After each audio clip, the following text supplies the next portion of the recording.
Arteta! What a strike! What a screamer! Zola! And a fantastic goal! Arsenal back in it!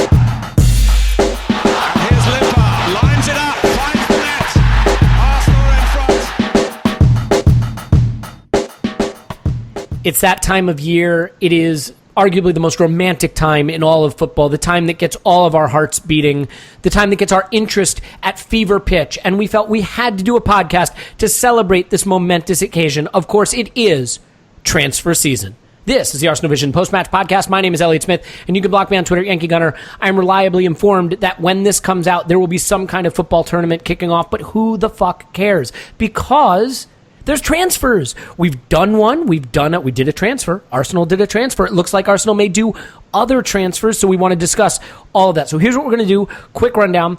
We're going to talk about the transfer we did, the transfers we think we're doing, the transfers we want to be doing, and then we're going to maybe touch on quickly what's happening over at Liverpool.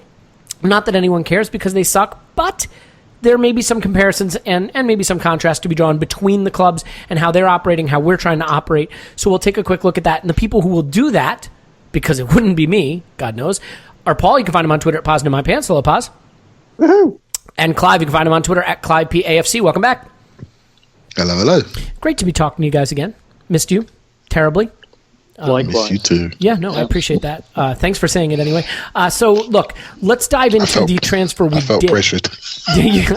Look, it doesn't have to be genuine. It just has to be said.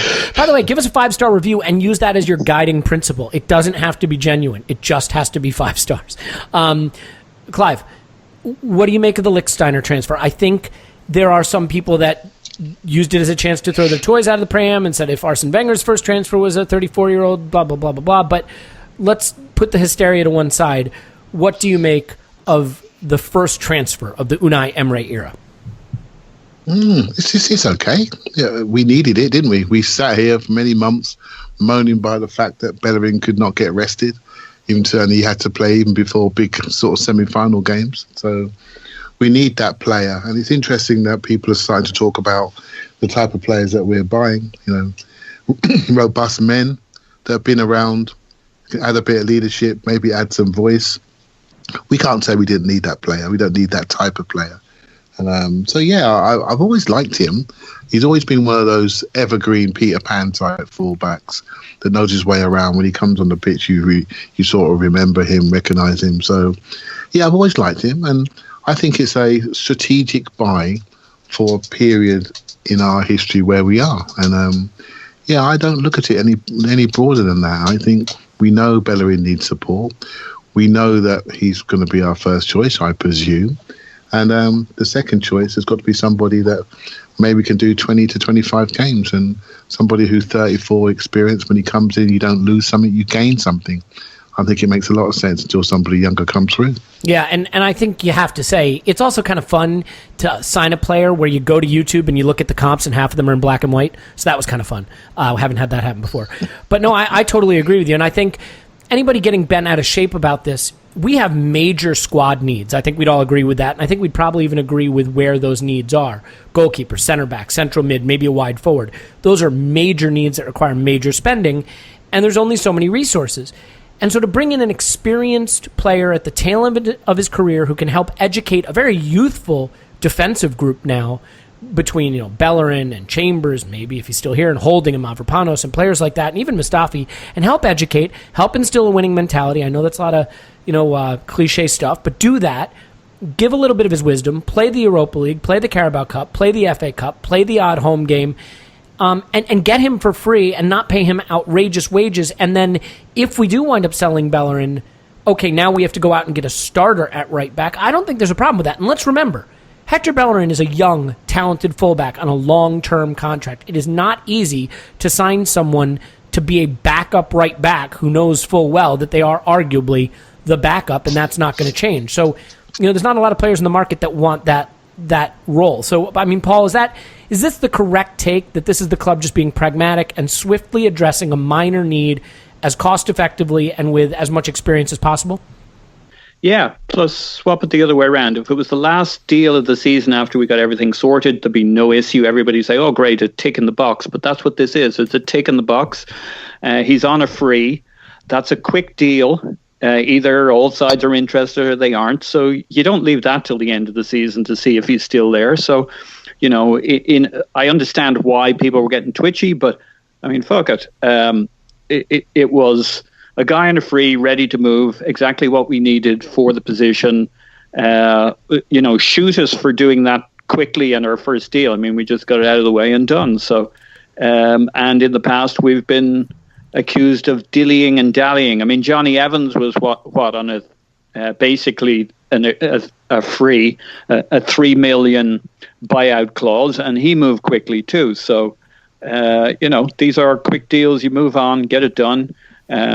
You don't have the headache. You don't have to worry about that position anymore, and you can focus on the more complicated deals, which are going to happen kind of early to midsummer. And even on those, as we're about to talk, it seems like we're moving quickly and decisively. So I don't know what's to complain about, unless you feel like complaining. Yeah, and there certainly seems to be a plan. The more exciting signings and attempted signings will come to, like Torreira, maybe the erstwhile Adley signing we can get into.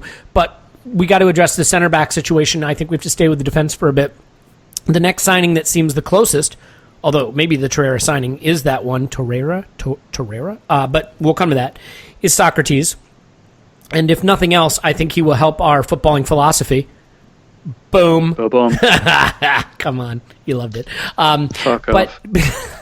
But Clive, this is one that I'm a little more... Oh, Clive again. Well, I mean, we didn't just hear from you, and you did... By the way, you've told me to fuck off. With you you told the listeners to fuck off. I mean, do you want to tell Clive and just make it a whole I thing? outed Clive yesterday, so I'm not going to say a word to him. No idea what's happening now. Okay, so Clive... He's always after me. Don't worry about it. Good. Someone has to be. Everybody else loves you too much. So as far as Sokratis goes, I am more ambivalent on this one. How do you feel if Sokratis does in fact become our first central defensive signing of the summer? Yeah, look, it's all about what you think we need, right? So I've watched too many games where I feel we have not been competitive. So again, Lichtsteiner and Sokratis, what they are is they're competitive animals. Right, so you've heard me talk multiple times about the fundamentals, right? And I think we're too soft, we're too nice, we're not robust enough, we don't compete. Straight away, you got two men there that want to compete. I looked at some of his videos. I'm now a Sokratis expert, and I did sort of say to a few people that he does remind me a lot of Mustafi's videos of a couple of years ago when we were looking to buy him. Right side centre back, lots of slide tackles, big collisions, but he's just a bit bigger, a bit stronger, a bit more robust, and a bit more sort of experience, and people were complaining about his form, but maybe he always knew he's on his way out, so he was in sort of departure lounge. I always liked him a couple of years ago, but I just like the fact he's a fighter, and it'd be interesting to see who we partner him with. I think sometimes we look at these individuals so closely, but really it's who we partner him with, how we play, and how we put people in front of him. Because we've seen a lot of centre-halves go through this club, right? And not one of them has really been protected for a long time. And I know we're going to get onto the midfield, but I think how we compete, how we create pressure to make sure our centre-backs are not always getting people passing through their area with time on the ball. I think it's more of a team thing, more of a team-shaped thing. But to have potentially two defenders come in, there's a third one we are young Turkish lad that we're potentially looking at. Can you pronounce it for me so when I have to say it, I sound like an expert? I can't. Chug-a-lug something or other. It's easier if you're pouring beer into both sides of your mouth at the same time. Just the finish kid that from thought, Freiburg. yeah. Right? Yeah, the kid from Freiburg. And again, if you look at him, everything is about competitiveness. Everything is robust. Everything is quite physical, quite dominant. And I love players like that that want to dominate their opponent when they walk on the pitch. And I think it's something that we don't do enough. I don't think we want to make people feel uncomfortable. And players like this, when you look at their YouTubes, I don't look at where the pass goes and what the tackles are like. I look at their default behaviour and what they go to, and all of them want to fight. They all want to fight. Passes go astray, Mistakes will happen. Tackles will be missed. But their default is win duels. I'm going to fight you. I'm quick enough to stay with you. I'm strong enough not to be moved off the ball. I won't be intimidated. And with those sort of key fundamentals, then we got a chance to build a platform, which we've missed. We don't score enough and we can see too many. So, again, I'm hopeful. And again, we don't know enough how we're going to play. But I do think from a defensive point of view, those type of individuals that come to fight, I'm supportive. Yeah, and Paul, as far as the pairing and the partnership, I mean, my concern with Sokratis is, unlike Lichtsteiner, this looks like a guy who comes to the club to play immediately. A 30-year-old center back coming off, from what I understand from Bundesliga observers, one of his worst seasons. He's coming in to be the anchor of this defense, potentially with Mustafi, unless you think that Turkish person whose name is beautiful and challenging to pronounce, and we respect cultures here, so I'm not going to go do what Paul just did. But I mean, unless you think he's going to come in and partner with Mustafi, or they're going to partner each other, is the reason for concern here, unlike the Lichtsteiner deal, that center back is a major area of need. This is a player on the sort of downward part of the age curve who had a bad season and now has to come in and be a starter. No, it's not. So tell me why I shouldn't be concerned about that, because I would love to know that and then apply that to my life. All right. So there's a clear strategy here. Find players from the Bundesliga who's everybody's on a bit of a downer with. Who played for Dortmund? Yeah. Who played for Dortmund, yeah. Yeah. Or Bernd Leno for, what was it, Bayer Leverkusen? Yep. So both had one of their poorer seasons and both on a downward arc. So I see what we're doing here. Buy low, sell high. No, I like Sokratis from this standpoint. I mean, he could be shit, right? He could be the next Mustafi, and by that I mean the Mustafi that everybody says Mustafi is, rather than the Mustafi or heaven forbid, I see. the next Squillaci or the next Sylvester. Yeah. We've had a few. Yeah, because I'm still ambivalent on Mustafi. I think there's mileage left in him, but he needs a more senior centre back beside him, and he ended up being the senior centre back for much of the season, and pairing with the younger lads. So I see the logic of Sokratis. I agree with Clive on the bigger voices in the dressing room, the experience. Sanya was talking about it this week, and we know it's an issue. There aren't those additional characters. Well, the team is getting plenty experienced, if you know what I mean. Yeah. That age bracket's nudging up. Yeah, you're not normally that positive about it, so that's good. That's good, yeah. So it's nice to see a couple of big characters. I mean, assuming Sokratis turns out not to suck and is actually very good, it makes perfect sense, right? I mean, he's going to pair with younger centre backs for much of the season, depending on who else comes in. And the younger lads, we're bringing in potentially a 20-year-old with Mavropanos and a 21-year-old with culturally sensitive Chogalug, and we got Holding or Chambers. I think my bet is we'd hold Holding, sell Chambers if we need some dollars. Well, there's certainly rumors about that. I mean, that seems a little crazy to me, unless we are buying both of those center backs, though. And I mean, even then, it's those two new guys who have never played for us, Mustafi and Holding, and Mavropanos, who's played 1.5 games, and Koscielny, whose career might be done. I mean, it still looks thin to me. It still looks thin to me, almost regardless of what we do, unless we really believe in Mustafi and we're keeping him, or we really believe in Chambers. And, if I had to bet on one of those two, I'd keep Mustafi and sell Chambers. Not everybody's pick. Yeah, well, and maybe you look at like a Nacho as an emergency center back, something like that. So yeah. All right, so then we got enough there. I mean, would you sell Chambers, Clive? I would. Right, and it's interesting that it's not Liverpool coming in for him; it's Fulham and teams like that, right? And so, I know we want to be positive about our players. We want them to succeed, but he had a good run at the tail end. He's 25 now, isn't he? Yeah. Go ahead. Sorry, everybody talk right now. 1, 2, 3, 25, talk. Yeah. We want them to succeed, right? We want to see the best in them, and I do the same. So I'm not criticising anybody, and he has improved towards the end of the year. And I did say he's fattened up for a sell, right? He's a £20 million player at a team like Fulham, maybe something like Leicester or something like that if Maguire goes. And he's a middle of the Premiership type player, and that's where he is. I just don't see him taking us to the promised land. It's not a criticism. He's just, that's where I think his level is. I look at Mavropanos, who potentially is not quite as experienced as him and not quite as good, but if you look at his height, look at his speed, look at his power, look at his strength, there's a lot to work on there. So when you buy a player like that, you promise them minutes, so you don't need a stack of people in front of him. Right, so you need to make sure that there's opportunities for him to play. So he needs to get 20 games this year, and maybe 5 of those games really mean something. Right, so and in the next 2 years, I think his potential is way higher than potentially Holding and Chambers. So Holding I would keep, but then I would definitely look at selling Chambers just to recoup some funds. Yeah, and I mean, look, we're going to have to raise some. We're going to have to raise some funds because we have a lot of business to do. And the mooted £50 million war chest, if you want to, that's more like a £50 million coin purse.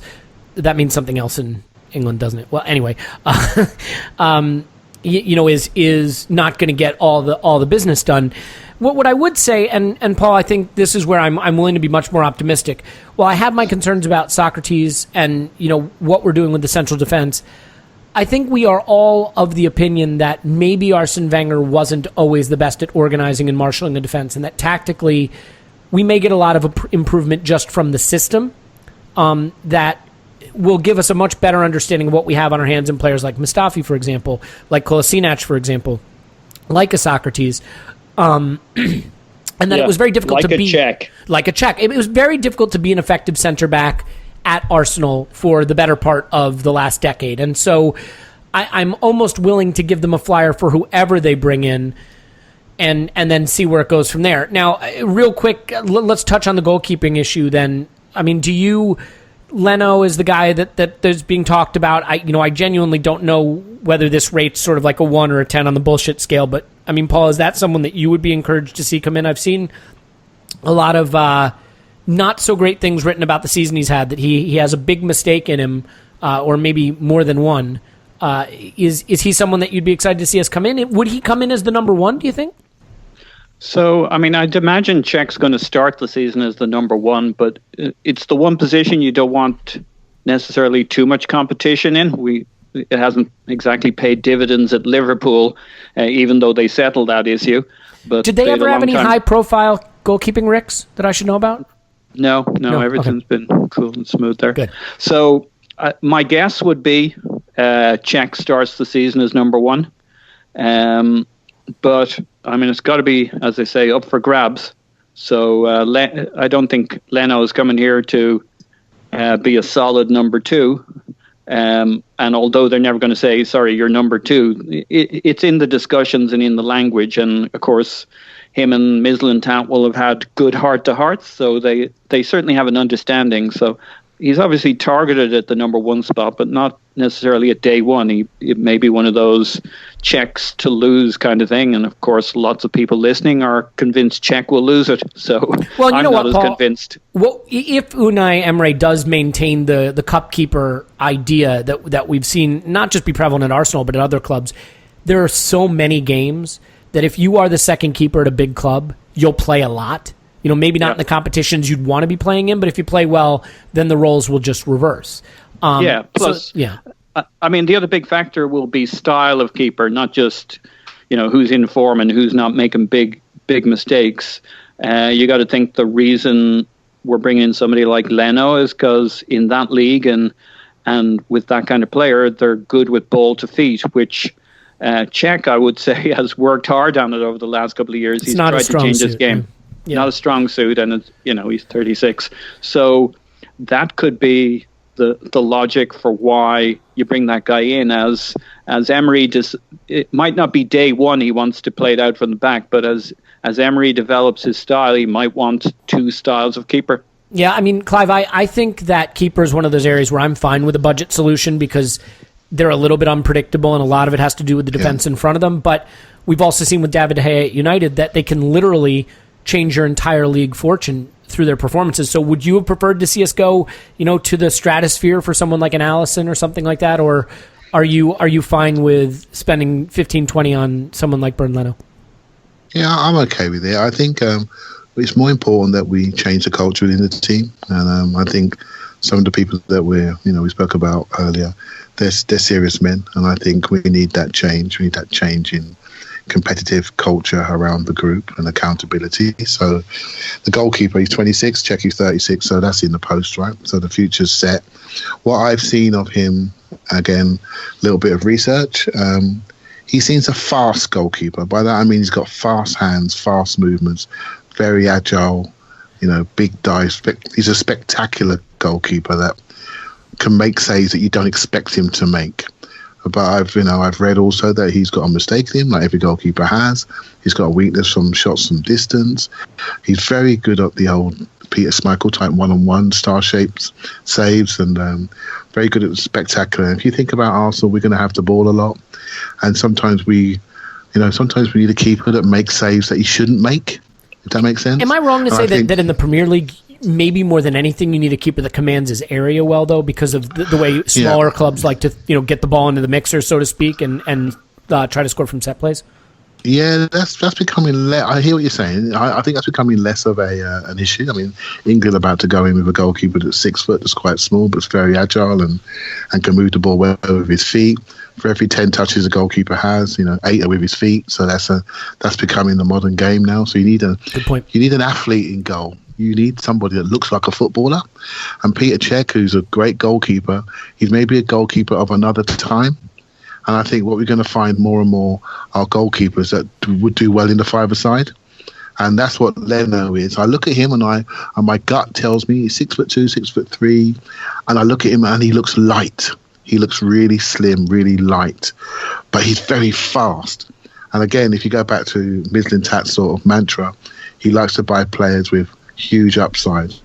So I look at him and think, well, I'd rather you be too light than too slow and not agile, because we can make you stronger. We can get you in the gym and get those pectorals bigger, and we can make you more robust.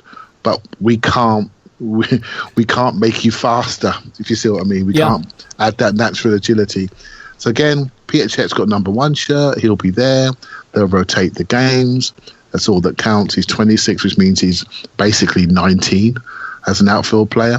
So he's got plenty of time to develop, and I hope he's at Arsenal, and I hope he does well.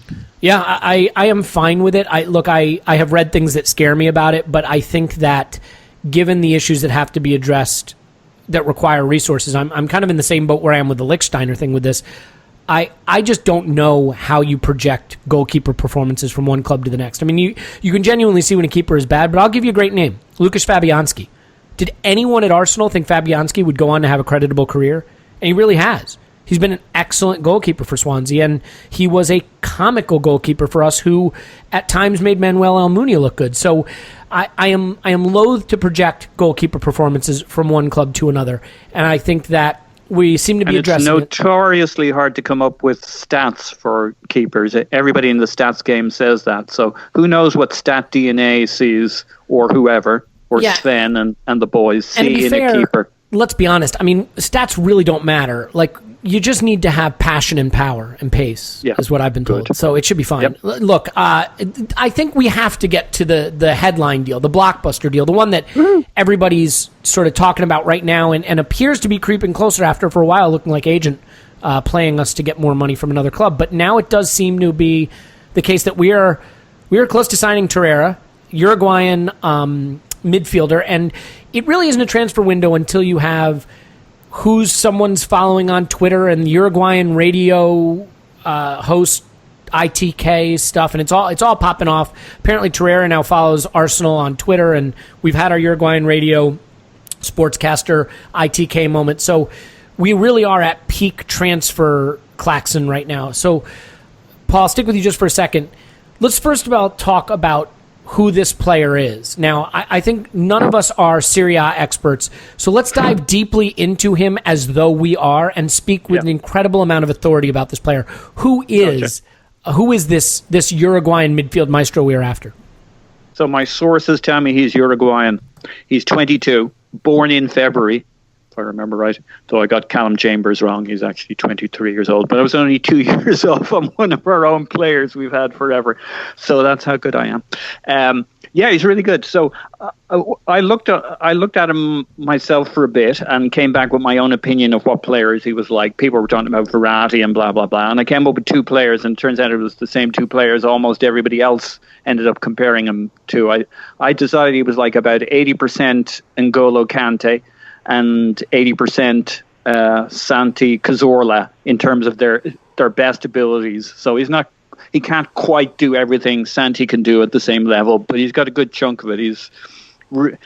I mean, what were we looking for at this place, at this position? You're looking for somebody who's really good under pressure, being press resistant, technical on the ball, still can have defensive involvement. Yeah, can buy himself time, can create a little separation, can dribble or jink or turn through and break a line. Good passing, good clean technical, quick, nippy,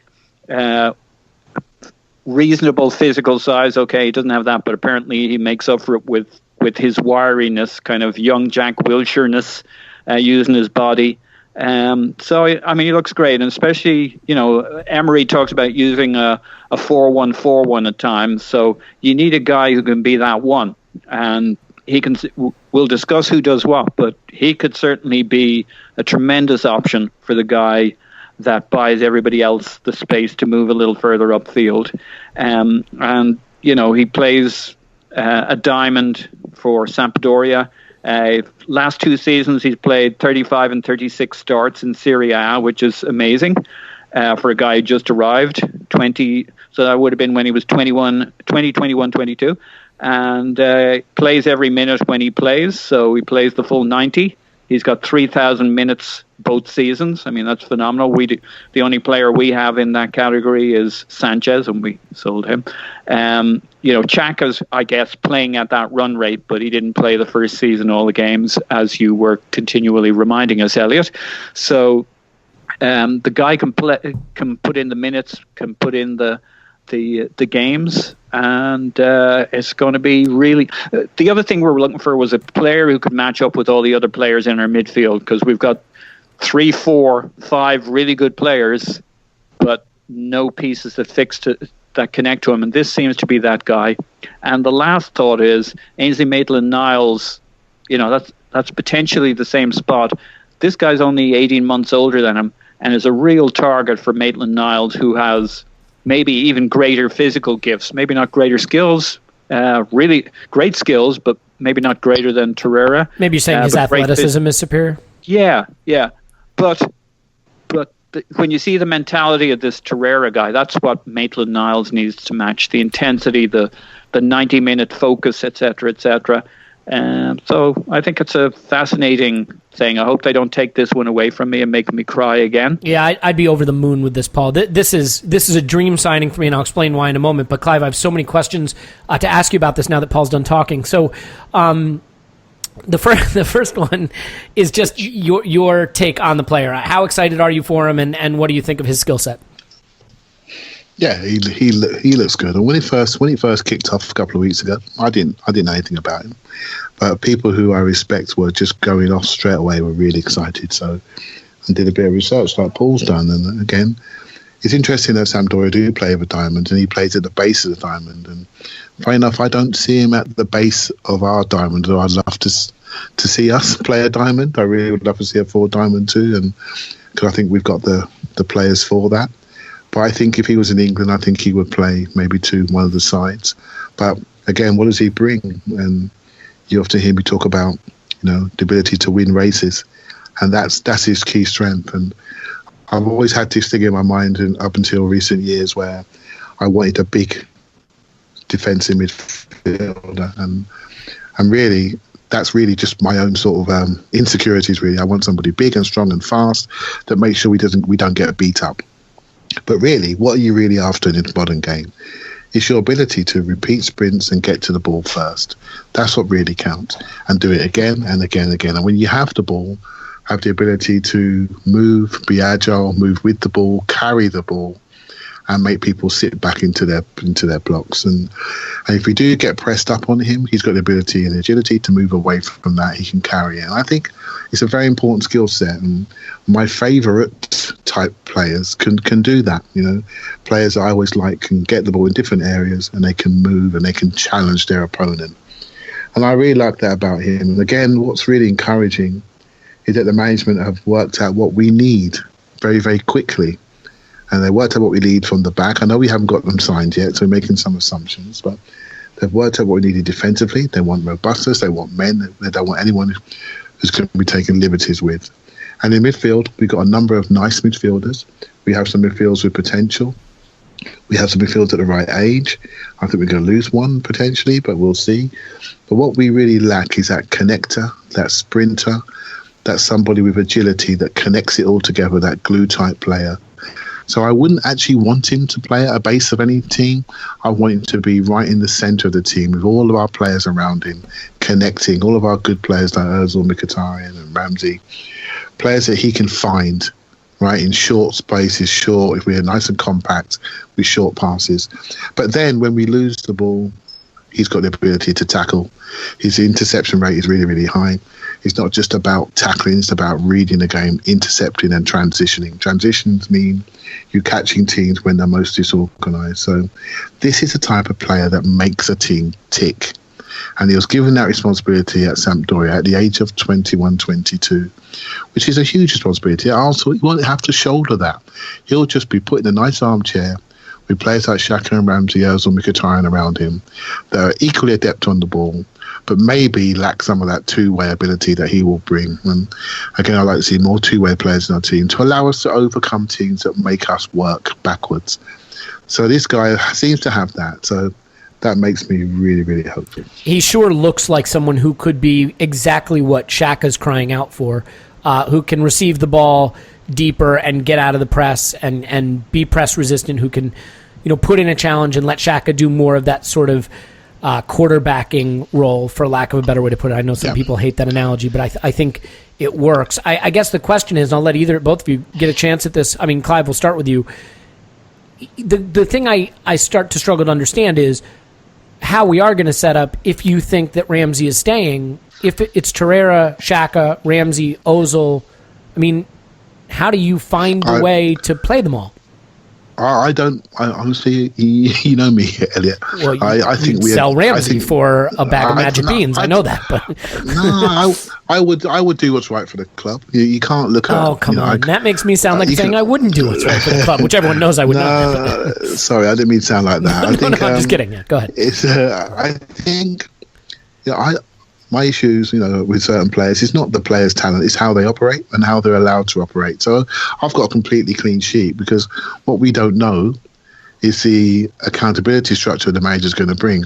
I'm so looking forward, not just to seeing players, but I'm so looking forward to seeing what players are allowed to get away with, because we've seen these players for many years now, got good sample size, and we know that when they want to do it, they can do it. They can do it all. They can be disciplined.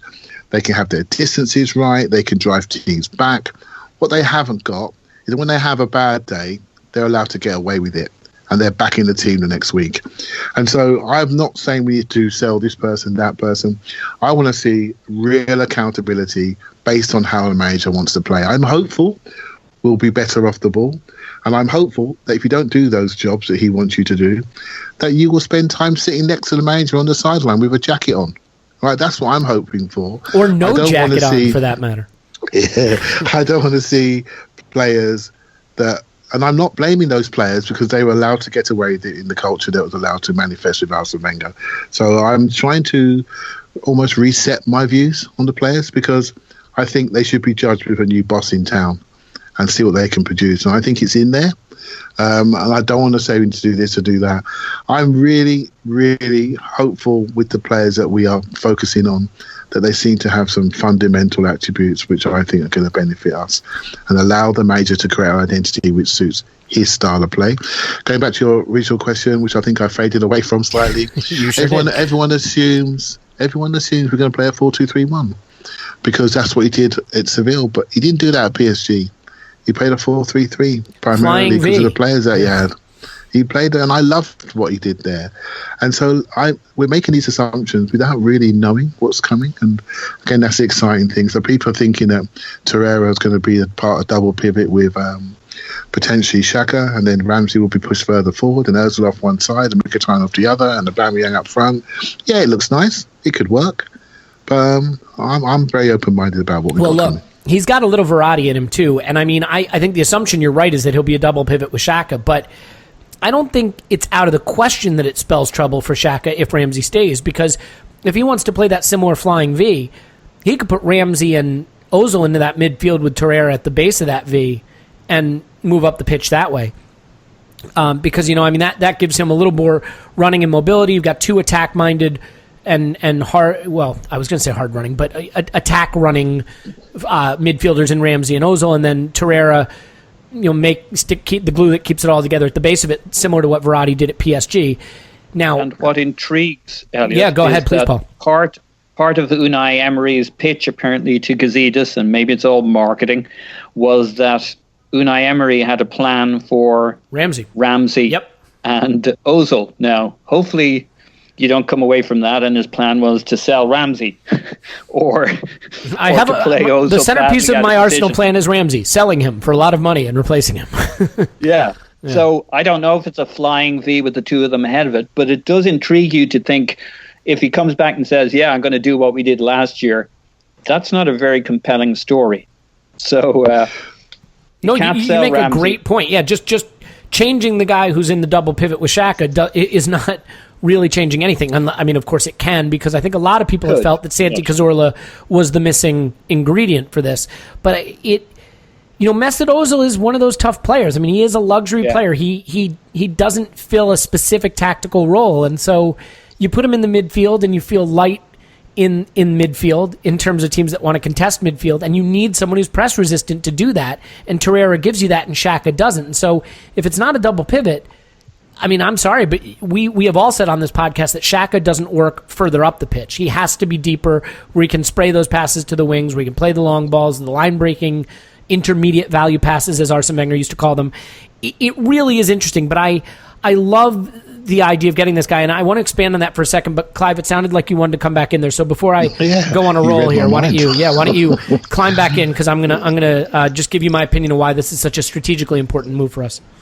Okay, cool. So for me, we naturally try to accommodate names. I mean, I can hear it in your voice. We all do it. Well, what's going to happen to Ramsey? What's going to happen to Ozil? What's going to happen to Lacazette? What's going to happen to this player? We naturally accommodate, and I just want to. I'm looking forward to when that changes and when people have got to really compete to play.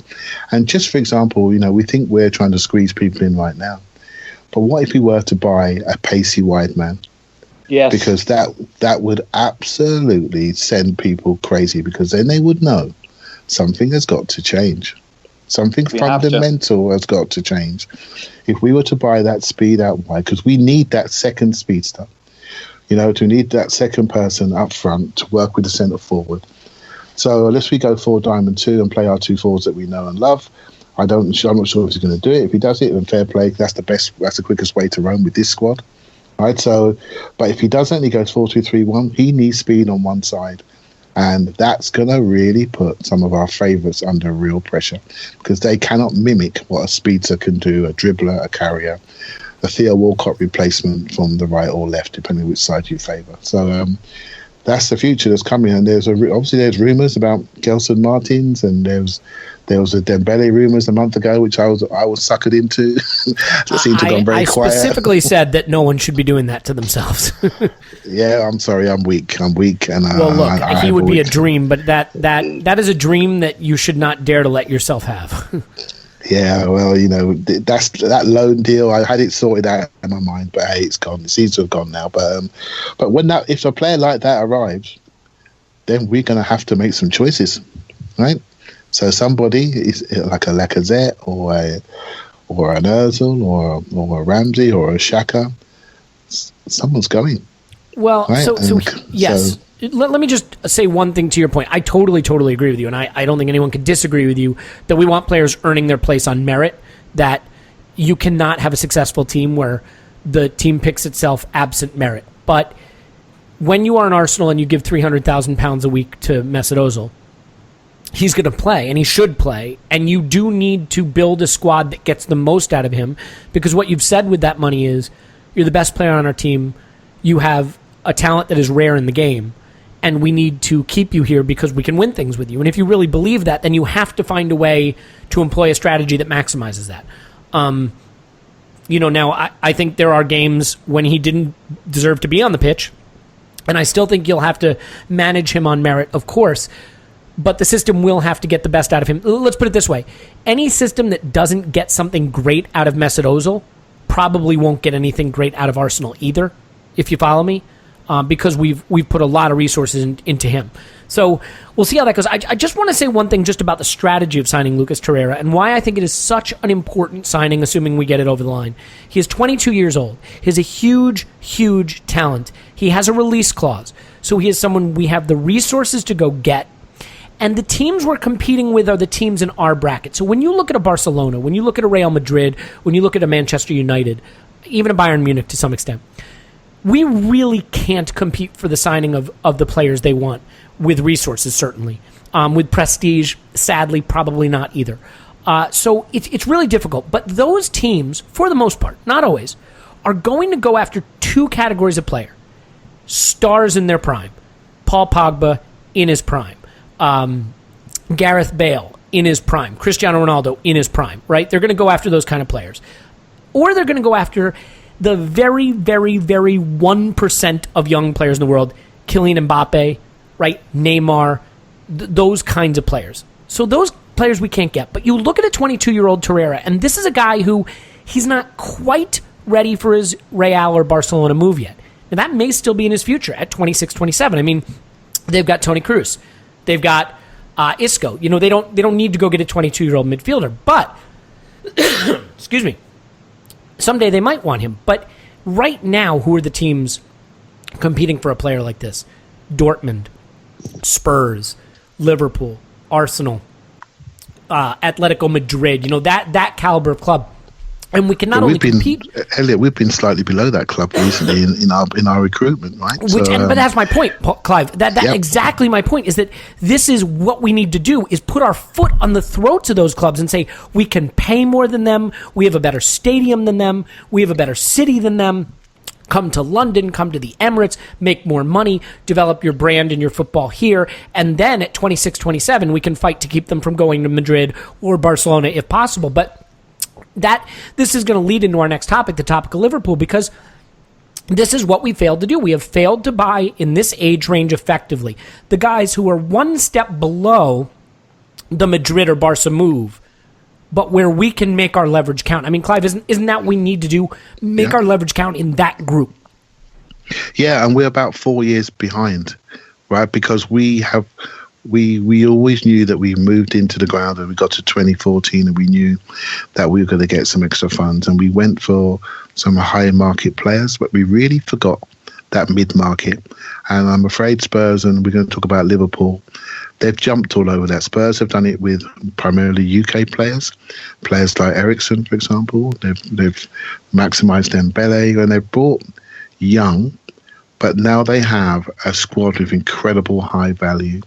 Arsenal have a squad with incredible high wages, but the value of our squad is actually decreasing. So we've actually thrown away that's well said. Couple of maybe 2-3 years of our leverage that we worked so hard to gain, right, and went through austerity to hold it, right? So, which is a shame, but it's recoverable, and we know that we are really focused on recruitment. And I think this is just the first of a number of stages. And I do agree with you. It's a very significant signing. In 4 years' time, what will this kid be, right? Potentially. I know we're making assumptions. He hasn't signed yet. But you're absolutely right. You can imagine him in the middle of Barcelona's midfield. And guess what? We used to sell quite a number of players to Barcelona a few years ago. There's no one knocking our door for players any longer, right? So the only people knocking our door at the moment are Fulham. And that tells you about what we've done. We've made some mistakes on recruitment. And now we're going to have to sell our players to Turkey or to mid-to-range clubs. So we got some work to do, right? So there can't be so many additions without some subtractions. And the subtractions are coming. And it's going to be interesting to know when that happens and what leverage we have in the marketplace. Because if we do buy these players, which we're all excited about, and we buy them early, everyone will know I think we've got 2 or 3 foreign places left, but everyone will know we're going to want to sell, and that potentially could reduce our leverage to get the right price. But it's going to be interesting to see what happens going forward. Yeah, and I mean, this strategy just does not have a downside, and you need to be buying in this band because you're paying nominal fee for a guy who has played real minutes at a real club in a real league. He comes to you looking like a sure thing, young enough to still have upside, but developed enough to play for you right now.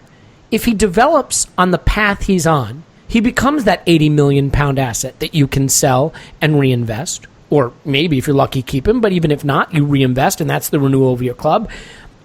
And if he doesn't pan out, if he's just okay, you don't think you can recoup the 25 million you spent on him as long as he's just an okay player at Arsenal? Of course you can. So there really is no downside to this, and we haven't acquired these kinds of assets that can help become the basis for the renewal of the club on the pitch, and then ultimately the turning over of the squad through the sale of assets. I mean, Paul, is that right? Is that how you see it, that buying players in this band give you 2 things? They give you incredible upside on the pitch and incredible upside financially to renew your squad when the time comes.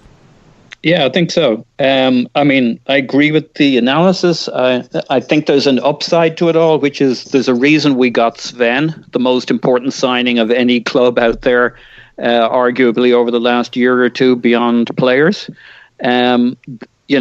He loves to work. So like the surgeon steps up to the patient, you get out of the way. You know what I mean? So we've got this, we do have this band in the middle of our team, age-wise and profile-wise, that hasn't been filled in for a few years. The only downside is we don't have anybody to sell at some value.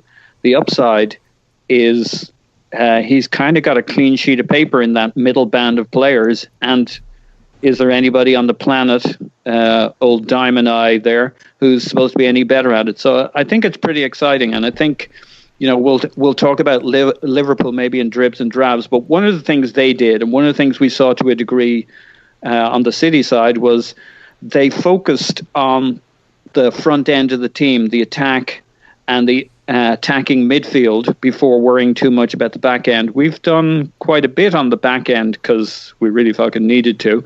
Our front end's pretty good. It's a little older. If we brought in a wide player who was in the 23 to 24 kind of range, he needs to be good at one-on-ones, at really attacking, kind of like a Douglas Costa. And to me, less of a Theo Walcott, who I loved, on a personal and usefulness level, but I really want him to have a kind of a Pep Guardiola profile, which is kind of consistent from when I read all this stuff Emery said about playing in Spain. He was all about Guardiola.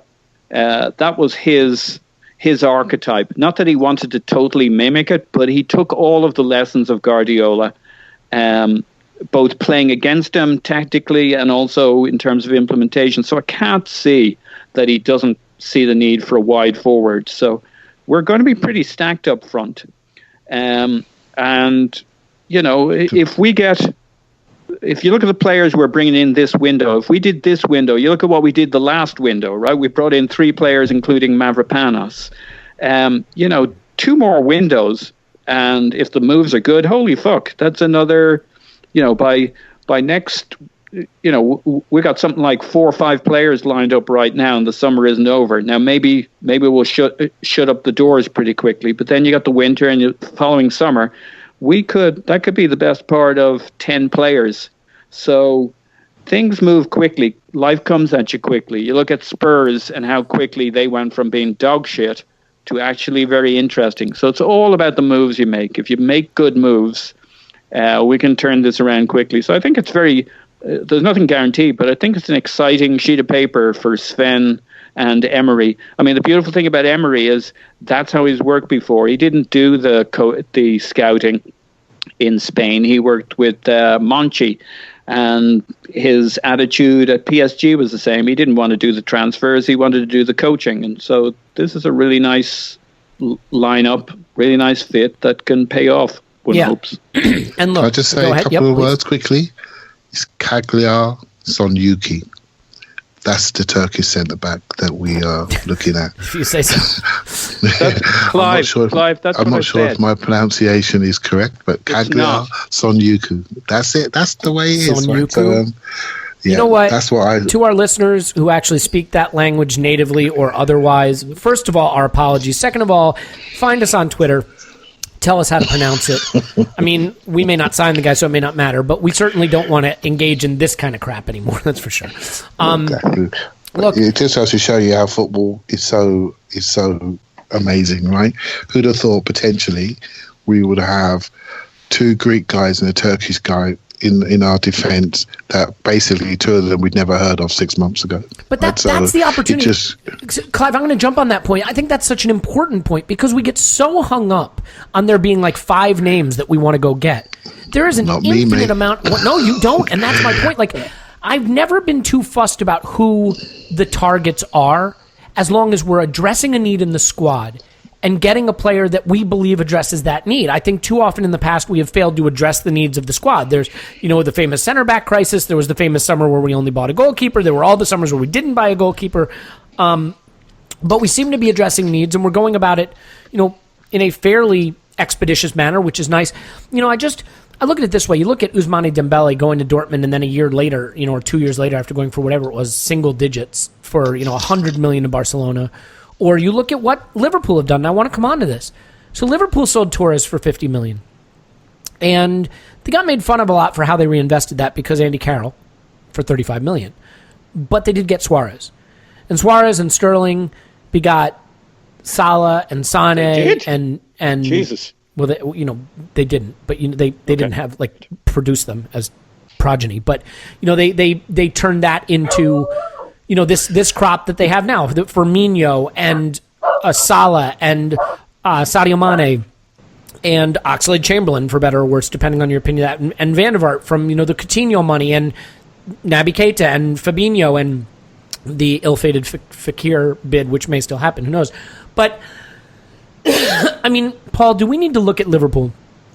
And as much as we are nauseated by them, and they are terrible, and they're the worst, and we hate them, and obviously we have to say all that tribal shit because that's how football works. But when you're not Manchester United and you're not Manchester City and what Chelsea were, and who knows what Chelsea are at this point, and you have to live at least within your means. Now, you have considerable means, but within your means, are they sort of showing the way to some extent for how a big club that doesn't have unlimited resources can really leverage what they do have and rebuild a squad in a very powerful and intelligent way? I mean, look, I don't want to overstate it. They've accomplished nothing. No. They've won no trophies. They weren't a Champions League final. They have gotten back in the top 4. That's where we aspire to get to as a next step before we're back to competing for the league. So are they the model we need to follow? Yeah, I mean, fair fucks to them. They've done great, just like Spurs have done great, but they've had the good taste not to win anything. Yeah, and by the way, I think Spurs are a little different only because they got lucky with a lot of academy players at the same time, which I think that is, you can't use that model because the likelihood that your academy produces generational talent like that is slim. Yeah, but I've got Clive on the bench here to come in and tell you why Liverpool have been lucky in just a second. Fair enough, yep. But yeah, no, they've done great. May I point out something else? They've got American owners, and we all know American owners are only after profit, and they don't want to win anything, and they're not ambitious. Well, they haven't won anything, so you just proved your point. Yeah, so I think there's a lesson here that should be encouraging to us that maybe Stan Kroenke could give a fuck, but Josh Kroenke's a younger fella. He's got some blood pumping in his veins. He's spent time over here. He's invested time with Mislintat, Emery, and Raul and Ivan cooking up a plan. So he's invested. And who the fuck doesn't like winning? So, I think there are parallels to be drawn. Liverpool have done very nicely.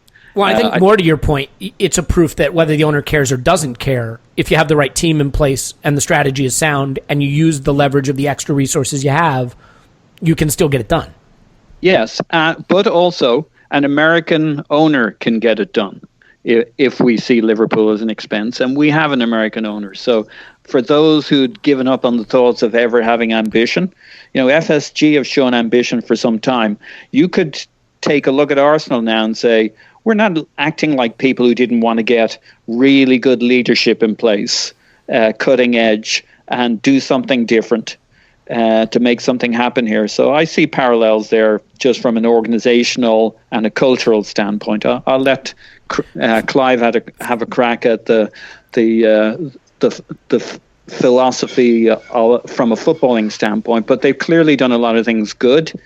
And to me, they've built from the front, and I haven't worried about having shit goalkeepers. So I think we can model that pretty well, or dodgy looking defenders.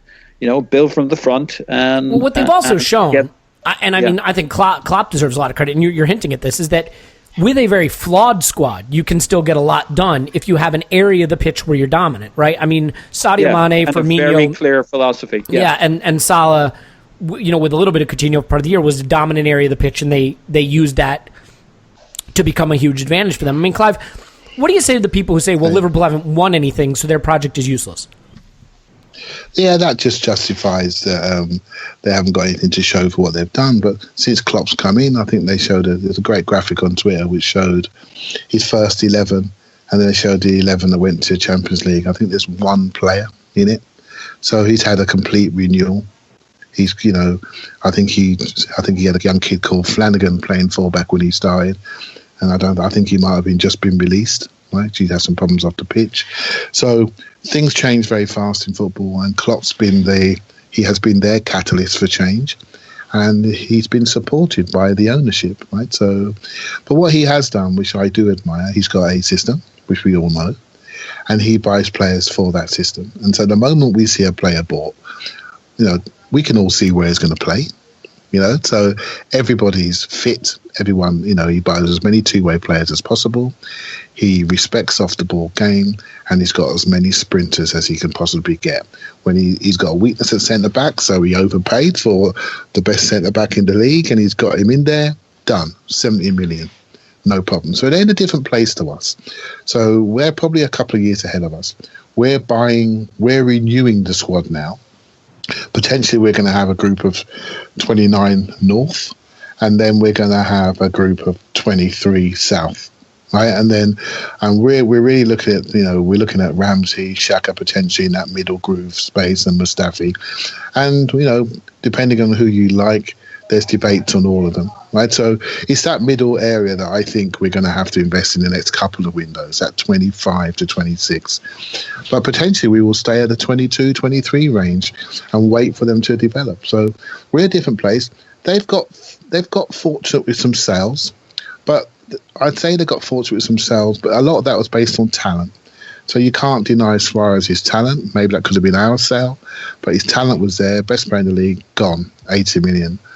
Coutinho, yes, the price was never going to be 130, wherever it turns out to be. But once Neymar goes for 190, they're going to get their money.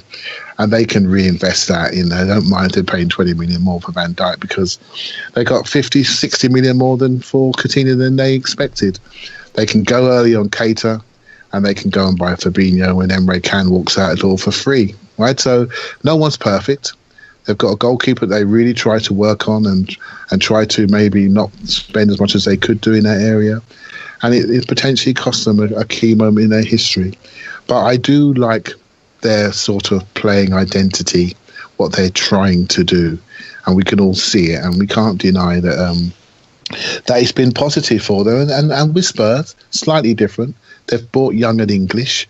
They invested in young English players from the lower leagues, or they bought Dyer from abroad. They got Harry Kane come through. Goals hide sins. They haven't won anything, but they can score goals, and they've got a robust off-the-ball strategy, but underpinned by a level of physicality, which is going to get them into a certain position in the league, which they need to do to support their very expensive £1 billion stadium. Right, so they're in a different model. Their model's under threat. They're going to have more revenue this year. They can potentially give Kane 140, and they can give Dele Alli a similar number. And we are about to give Aaron Ramsey 200, and that's where we are, because our revenues are ahead and have been ahead for longer. I would like to see you can't see Mkhitaryan come in at 180 and say Aaron Ramsey does not deserve to be on a similar wage. And so after thinking that through, if Aaron Ramsey stays, he deserves that money based on Arsenal's wage structure.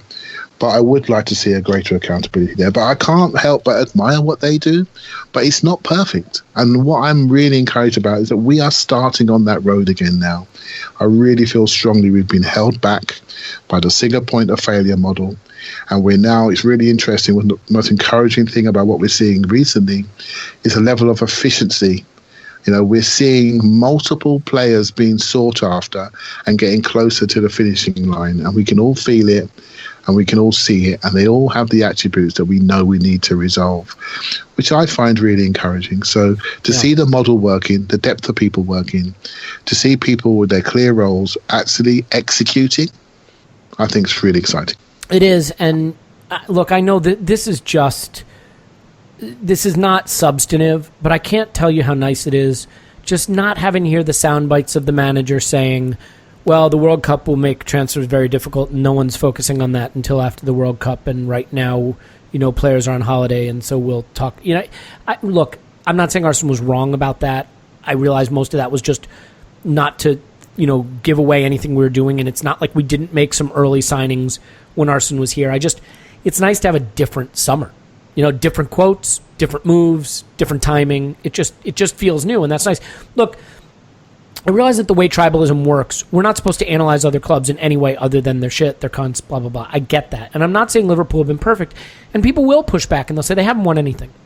But you build a squad, as you have said, Clive, you build a squad to compete in the league, to restore your prestige in the league, to restore your position in the league.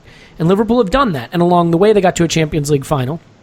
They didn't win it, but to solidify and consolidate your place in the top four, to really arguably be the second best team in the league and just a freak of statistics and goalkeeping kept United above them, and to, you know, to be in a Champions League final, that is creditable. And I just look at them now. You know, they're buying Naby Keita. Naby Keita is probably a couple years too early for going to a Madrid, going to a Barca, going to a United or a Bayern. So it's perfect timing for Liverpool because they can get a Naby Keita because they have more resources than the other sort of step below clubs. And 3 years from now, he's an £80 million sale to one of the big guys. And you look at that team, and they bought Salah at what, 23? Sadio Mane at 24? Naby Keita at 23 right now? Firmino at 23? So, you know, they are clearly using a model of by the best early 20s players in the world, because we can't get the best 27, 28-year-old players in the world, and then sell those players for $80 million apiece and buy the next batch of the best 22 and 23-year-old players in the world. And look, you're going to have some flops, and you're going to suffer from that. But more often than not, I think that's how a club who doesn't have United or City or Barca or Real or Bayern's money is going to have to compete. Paul, I'll let you in here with a final word in a moment. Clive, you just wanted to tack one thing onto that? Yeah, just from Lichtsteiner's quotes when he got signed, the way he sort of articulated the project that he's joining, and I know some people don't like that word project, but he said quite categorically, this is about repositioning Arsenal back into top four. And he said it's very similar when he joined Juventus 5, 6, 7 years ago. They spent 2 years out of the Champions League, and the project was getting them back into the Champions League, which they did in the first year, won the league, and I think they won 4 doubles and won the last 7 Scudettos, right? So I think it's interesting. We all know what the project is. It's top four, and some of the players that we spoke about earlier, at the more experienced defensive players, they are the insurance policy for the younger players. They are the ones that are going to give us a consistency to get us those league results, to get us back in the top four, to underpin some of the younger players, to make some younger players rest when they have dips. And I think those players are equally as important as some of the younger talents that we're excited about. So we are excited, but let's hold our horses here. No 22-year-old can play 50 games and play it really well, unless you're Ryan Sessegnon at Fulham. But basically, no one else can do that, right? So we got to protect them with experienced people around them, and then that gets us positioned back in the top four, and then from there we can increase our revenue and go back to that top table again. Yeah, Paul, final thoughts on it? No, not really. I think that covers it. Thanks for that content. Fill in airtime. I thought we did a very nice job there. You know, we get paid by the minute, right? I tell you what I did think. We all owe Mesut Ozil an apology. You know what I mean? we said all those things about him faking it with his back and well, everybody but me. I did. But I'll own it. I said he was faking it. Well, I didn't say he was faking it. I just said they were excuses to give him rest. Yeah. And they weren't. He was injured. Your point? So anyway, is your point that I'm a cunt? Because I'm willing to own that. I'm totally prepared to own that. At any we given all moment. are. Basically, everybody said it. Well, yeah, fair enough. All right, well, look, I think if we can get the Torreira signing over the line, it's really encouraging because, I think there are two strategies at work here, really, right? There's an old-ish team that we have, and you got to play with the players you have. So I think we're leaning into that to say maybe we can eke a season or two out of those guys that's good enough to get back in the top four. But while that's happening simultaneously, we got to start to sprinkle in those assets in the early 20s, those players who can be the future of the club, and not only the future of the club on the pitch, but then the future of the club in terms of providing the resources to renew the squad. So we'll see what happens. But I think that signing makes me feel so much more encouraged about what we're doing because it lets you know there is an immediate plan and there is also a longer-term plan. And I realize that, losing out on an Yassine Adli is disappointing, but 17 isn't 22. 17 is still, in my mind, a little bit of a crapshoot. He's not someone who's competing for a place right away, and so you don't know how that development arc is going to be. 22, having played for a big club, significant minutes, I think it's a much different situation. Anyway, that's an hour on transfers that I think everyone can enjoy, and considering there is the small matter of a World Cup kicking off tomorrow, I just want to take time to say I hope you enjoy the tournament. Whether you care about international football or not, some football is better than no football. So enjoy it. We will definitely come back with more pods throughout the summer, just sort of unpredictably as there are things to discuss. Maybe if we do get another signing or two over the line, we can get everybody back on. Tim can't be here because he is paid to create content for the World Cup, which is more than I can say about any of us. But we will all be enjoying it, I'm sure, as well. So, Paul, thanks for being on. You can find Paul on Twitter at PoznanInMyPants. Thank you. Pleasure. Clive's on Twitter at ClivePAFC. Thanks, Clive, as always. Thank you very much. My name's Elliot Smith. You can block me on Twitter at Yankee Gunner. Give us a 5-star review. Write nasty things about Tim while also reading all of his content about the World Cup. Keep Tim employed. We like Tim. And Scott will also come back. Maybe after we sign Torreira, we'll get some statistical analysis of him from Scott as well. So enjoy the World Cup, everyone. Thanks for listening. We'll talk to you next time.